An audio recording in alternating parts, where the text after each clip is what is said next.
से दिन भगवान नारद कहते नाहम तिष्ठामि वैकुंठे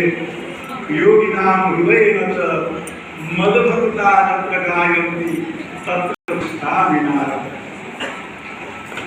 जो मोर भक्त माने मोर नाम गायन करछन्ति मु से स्थान रे तेणु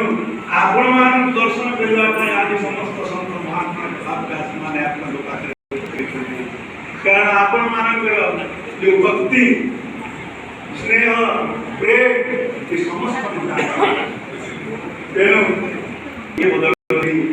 गीतार सार तत्व होती दुर्गा का में धारण करिवंती दशम अध्याय रे भगवान कहले मच्चित्ता मद्गत प्राणा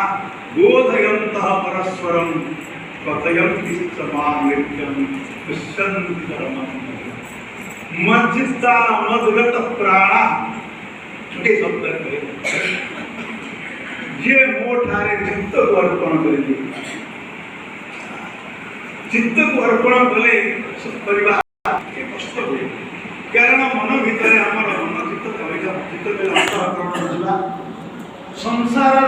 समस्त गंजाल चित्त भितर भरपूर हो गई घर द्वार परिवार धन संपत्ति चित्त को केमिति आम अर्पण करबा प्रभु